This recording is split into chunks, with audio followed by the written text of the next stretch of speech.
Mesdames et messieurs, bonsoir. Il est 20h sur les antennes de la télé Futur Média. C'est parti pour le sommaire de cette édition. L'état d'urgence suite à la pandémie du coronavirus prorogé de 30 jours sur toute l'étendue du territoire national.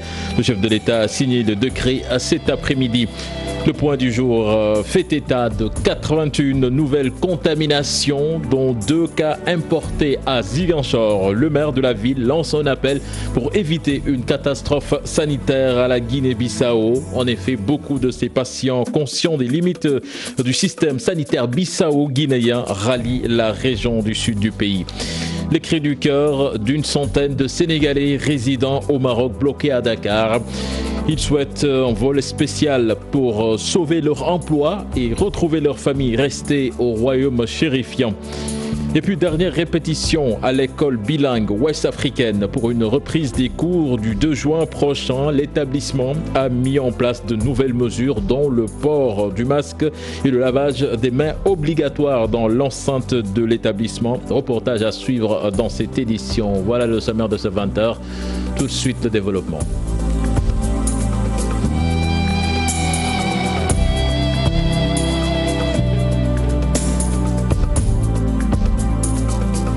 Bonsoir et bienvenue à toutes et à tous. Tout d'abord, l'état d'urgence donc prorogé au Sénégal pour une durée de 30 jours et ce jusqu'au 30 juin prochain. Le chef de l'État a signé le décret cet après-midi. À noter que l'état d'urgence sanitaire avait débuté au Sénégal le 23 mars dernier. La situation de la Covid-19, 81 nouvelles contaminations au coronavirus donc enregistrées au Sénégal. Il s'agit de 66 cas contacts suivis de 13 issus de la transmission communautaire à Dakar, 10 à Touba, 3 et 2 cas importés. Là-dessus, nous écoutons les explications du docteur Marie Khemesniaï. Sur 1236 tests réalisés, 81 sont revenus positifs, soit un taux de positivité de 6,5%. Les cas positifs sont répartis comme suit. 66 contacts suivis par nos services, 2 cas importés, 13 cas issus de la transmission communautaire et répartis entre Liberté 6 1, Golfe Sud 1, Kermassar 1, Maris 1, Anne 1, Parcelles Assainies 1, Malika 2, Wokam 1, Yembel 1 et tous à Dakar. Touba 3. 52 patients hospitalisés ont été contrôlés négatifs et déclarés guéris. 20 cas graves sont pris en charge dans les services de réanimation. L'état de santé des autres patients hospitalisés est stable. À ce jour, 3429 cas ont été déclarés positifs, dont 1738 guéris, 41 décès, et donc 1649 sous traitement. Nous voulons annoncer dans les titres Abdoulaye Baldé donc, qui invite l'État à venir en aide à la Guinée-Bissau qui enregistre plus d'un millier de cas. Conséquence, beaucoup de ressortissants de ce pays fuient vers Ziguinchor qui a enregistré jusque-là 5 cas importés. Le maire de la ville craint une catastrophe sanitaire. Je propose de l'écouter. Ces propos sont recueillis par Chérifia. Nous avons reçu encore 2 autres cas, ce qui porte à 5 le nombre de cas importés en quelques jours, ce qui inquiète beaucoup les populations au niveau de Ziguinchor et ce qui traduit encore la porosité des frontières. Il est plus qu'urgent d'envisager une mission sanitaire en Guinée-Bissau pour installer des hôpitaux, même avec l'armée, des hôpitaux de campagne, pour leur permettre de prendre en charge leurs malades, mais aussi de constituer une ceinture sécuritaire sanitaire pour notre pays, parce que si on installe cet hôpital-là aux alentours de la frontière, ou en tout cas en lieu pas très loin de la frontière, ça permettrait à ceux qui sont malades de ne pas venir ici, d'aller se diriger vers ce poste-là, parce que sinon nous allons être envahis dans les jours à venir par des malades qui viennent de là-bas. En ce moment, chaque jour, nous recevons des cas importés. Il est urgent au plus haut sommet de l'État que des mesures soient prises en rapport avec la Guinée-Bissau pour que ce phénomène puisse être jugulé le plus rapidement possible, sinon nous allons vers une catastrophe sanitaire. C'est annoncé également dans les titres de cette édition. Plus de 100 Sénégalais résidant au Maroc sont bloqués à Dakar depuis plus de 3 mois. Regroupés autour d'un collectif, ils interpellent l'État face à la menace qui pèse sur leur emploi et l'envie de retrouver leur famille restée au royaume chérifien. Ils souhaitent un vol spécial. Un sujet signé à Alassane Ba et Pape Sangoné Mbaye. L'inquiétude est grandissante et se lit à travers ces visages. Par peur de perdre leur emploi, s'ajoutant à l'envie de retrouver leur famille, ces jeunes résidents au Maroc et bloqués au Sénégal depuis l'état d'urgence lancent un cri de cœur à l'endroit des autorités sénégalaises.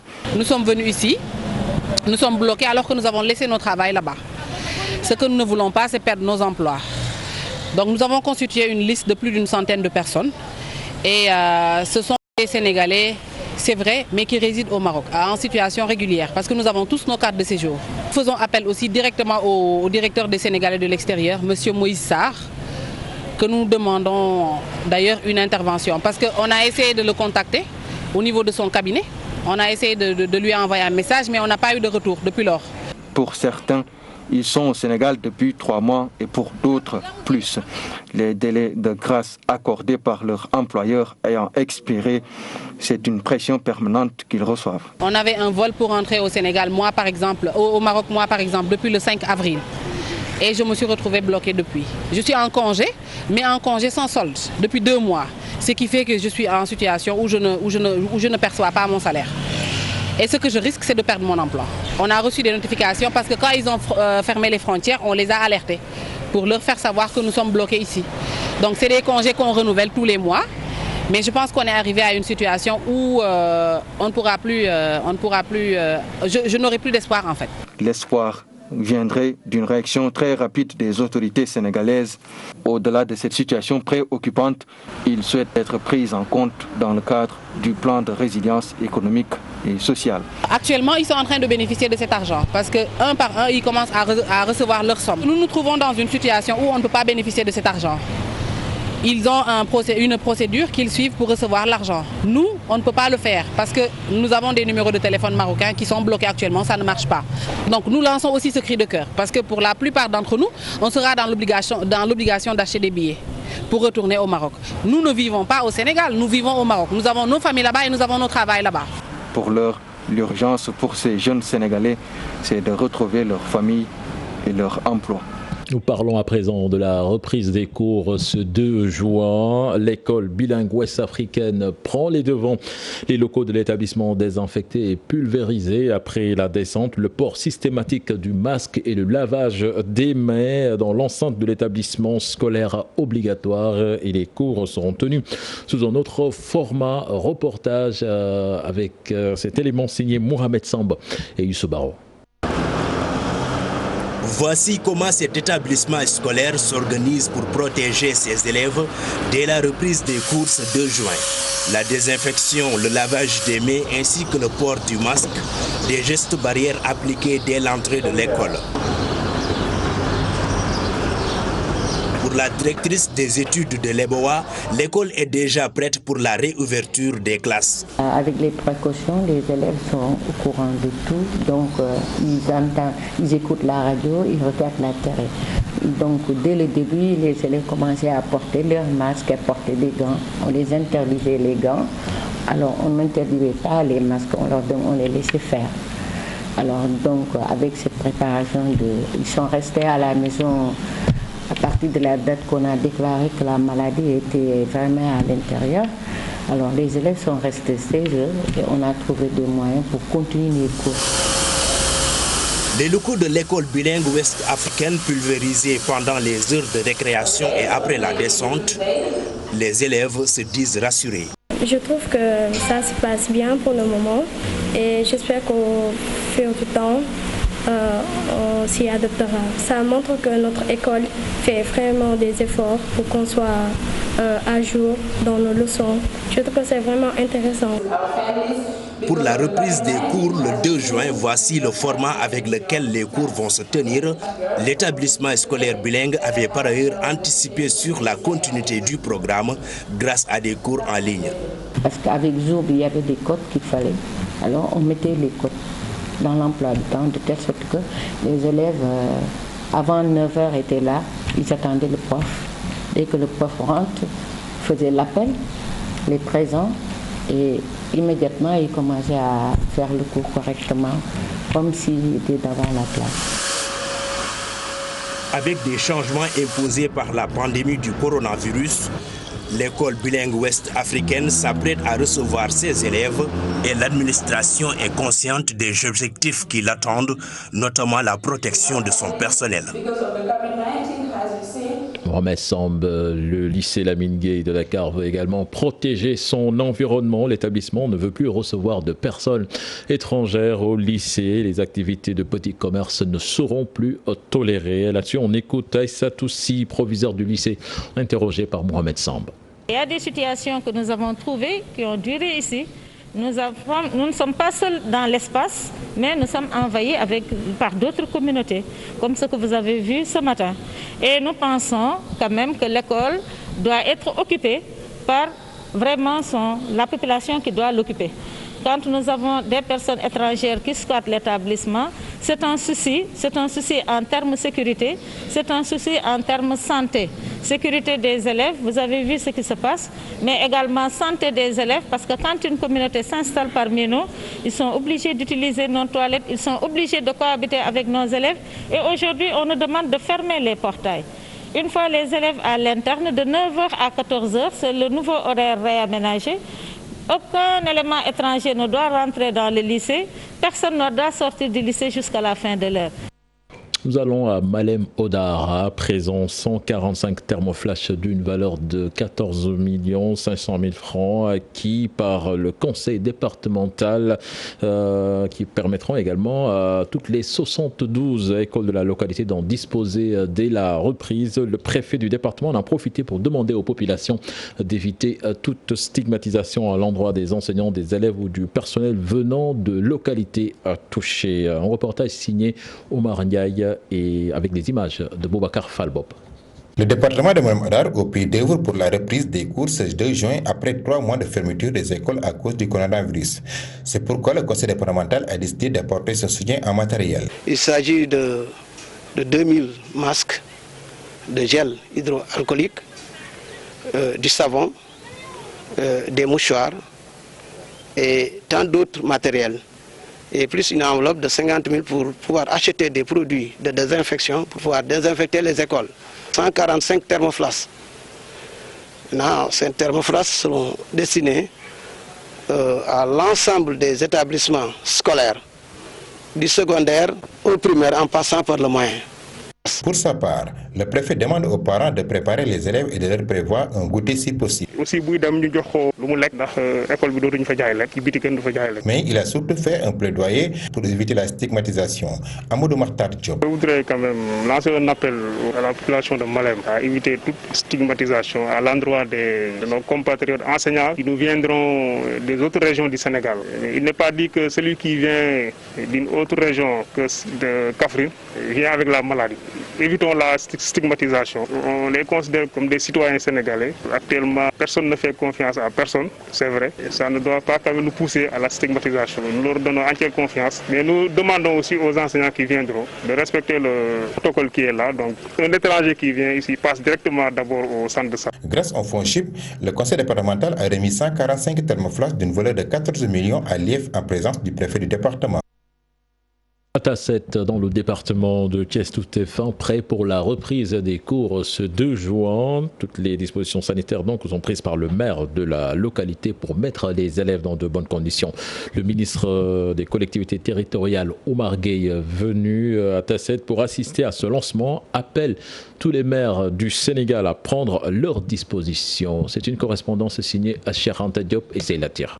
Le maire de Tasset a doté intégralement toutes les écoles, lycées et collèges de la commune de Tasset en matériel nécessaire pour la rentrée du 2 juin prochain, rentrée consacrée aux élèves qui sont en classe d'examen. On a doté chaque classe un thermoflash, 60 cartons de gel hydroalcoolique, 60 cartons de savon, 2 fûts, 3 appareils manuels pour désinfecter l'ensemble des salles de classe. 2000 masques pour les élèves primaires à hauteur de 3 à 4 masques par élève et 3000 masques pour tout le reste, c'est-à-dire les élèves du lycée, les enseignants. Le ministre des collectivités territoriales a appelé tous les autres maires à faire de même pour accompagner les inspections d'académie. Monsieur le maire de Tasset, nous sommes satisfaits de ce que nous avons vu aujourd'hui ici, parce que vous avez répondu également et de fort belle manière à la demande du président Macky Sall. On a lancé un appel à l'ensemble des maires et présidents du conseil départemental pour que ces derniers aussi prennent en main et en charge cette problématique de cette pandémie. Les mesures barrières sont des mesures à respecter. L'inspecteur de l'éducation et de la formation de Thiès, Baïdari Diallo, estime que toutes les écoles ont été désinfectées par le service d'hygiène. Toutes les dispositions sont également prises au niveau de Tasset pour que la reprise soit bonne. Toujours à propos de cette reprise des cours, les syndicalistes plaident pour une diminution du programme pour sauver l'année scolaire.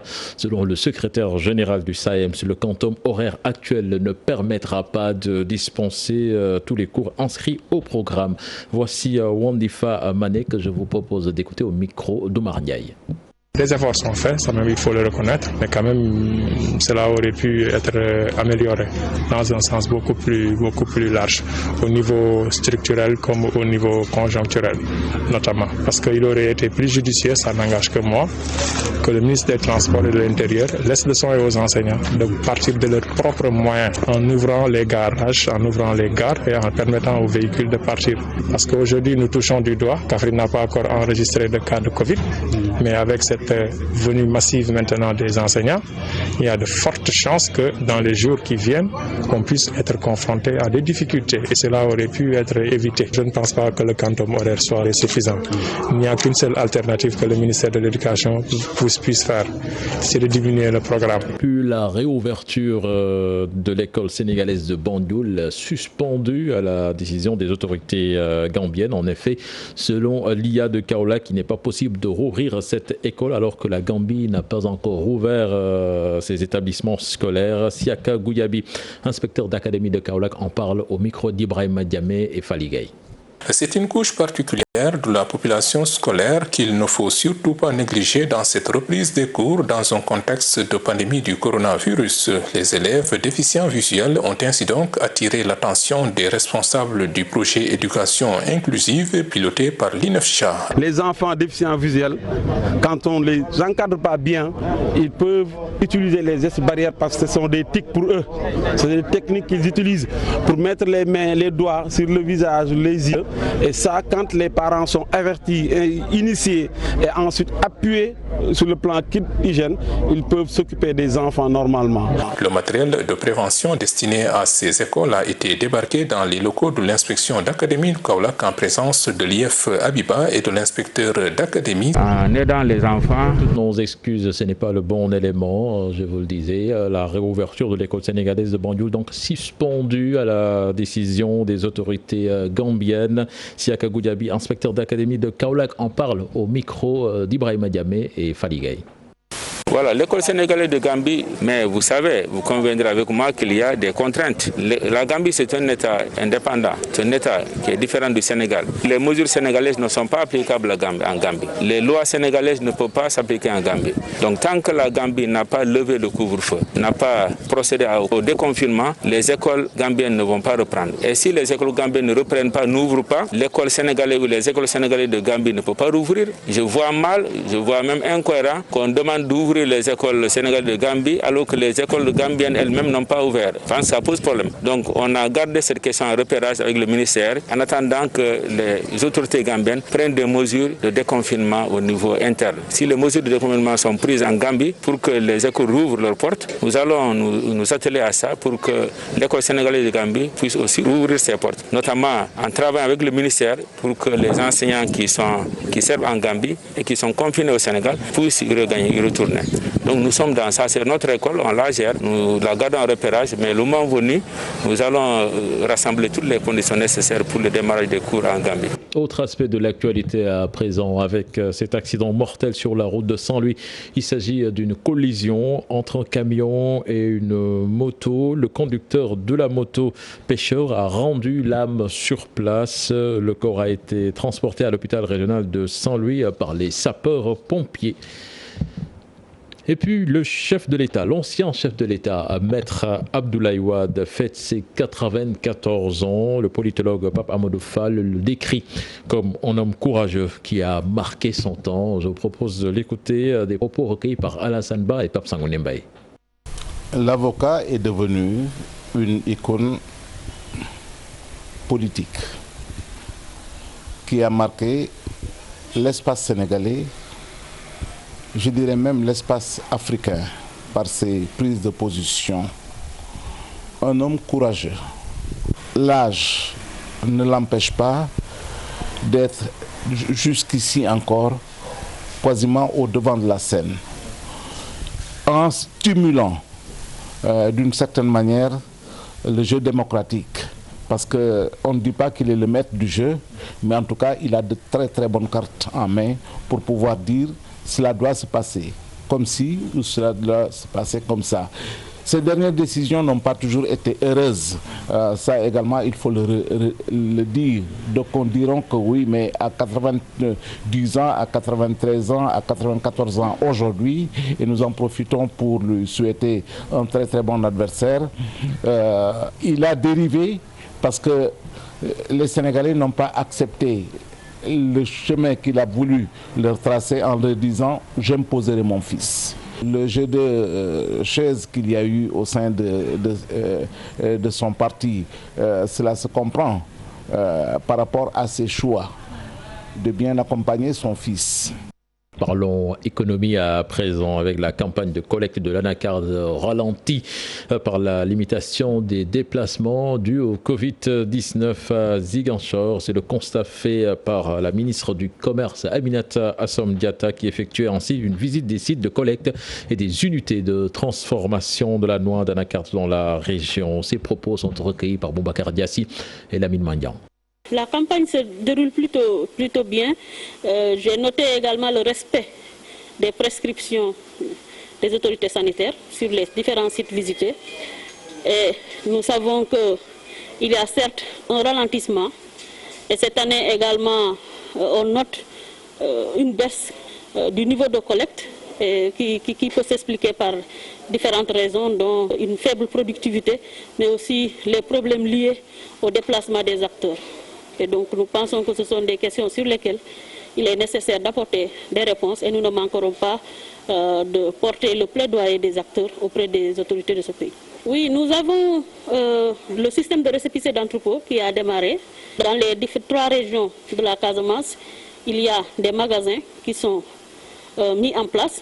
Il y a également les banques de la place qui accompagnent le SRE pour financer en fait les acteurs et leur permettre de constituer un stock tout en poursuivant soit le refinancement de leurs activités, mais aussi en assurant le paiement de la dette au niveau des banques.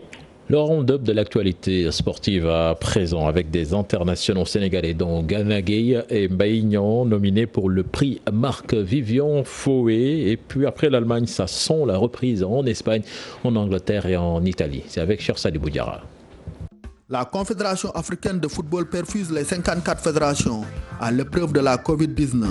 Le comité d'urgence de l'instance dirigeante du football africain a décidé de leur partager 6 milliards de francs CFA. Face à l'arrêt des championnats et des compétitions continentales à cause de la pandémie, chaque fédération va recevoir 118 millions de francs CFA comme petite compensation. En Europe, à l'instar de l'Allemagne qui est ce week-end à sa 3e journée depuis sa reprise, 3 autres grands championnats européens ont fixé leur date de redémarrage des matchs qui vont se dérouler en huis clos. La Liga espagnole reprend le 11 juin prochain. Une semaine plus tard, c'est l'Angleterre et sa Premier League qui vont rejouer. Une reprise avec 2 matchs en retard de la 28e journée, dont Manchester City-Arsenal le 17 juin. Une bonne nouvelle pour le leader de la Premier League, le Liverpool de Sadio Mané, qui va certainement être sacré après 30 années d'attente. L'Italie, autre pays durement touché comme l'Espagne par la Covid-19, annonce la reprise de la Série A le 20 juin prochain. Une décision du gouvernement italien en accord avec toutes les parties concernées. Toutefois, les dates du 13 au 17 juin avancées pour des joutes de la Coupe d'Italie sont contestées par l'Inter de Milan, la Juventus de Turin et le Milan AC qui parlent de calendrier démentiel. En France, malgré l'arrêt de la Ligue 1 après 28 des 38 journées, RFI et France 24 ont maintenu le prix Marc-Vivien Fowé qui désigne le meilleur footballeur africain de ce championnat. Et parmi les 11 nommés pour succéder à l'Ivoirien Nicolas Pepe figurent 4 Sénégalais. Le gardien de but Edouard Mendy de Rennes, le milieu de terrain Idrissa Gana Gueye du Paris Saint-Germain et les attaquants Mbaye Niang de Rennes, Habib Diallo de Metz. Le lauréat sera connu le 29 juin prochain. L'athlétisme est par contre toujours à l'arrêt cette année. Le célèbre marathon de Boston aux États-Unis d'Amérique est finalement annulé. Une première après 124 ans d'existence. L'annonce est faite par le comité d'organisation qui avait déjà reporté l'événement prévu le 30 avril au 14 juin prochain. La pandémie de la Covid-19 continue ainsi de dicter sa loi. Merci à vous, cher Sadibou Diarra. C'était le dernier élément de ce journal. Et retenez le rendez-vous du vendredi aux environs de 22h à Giancarlo avec Pape Abdoulaye Der et ses chroniqueurs.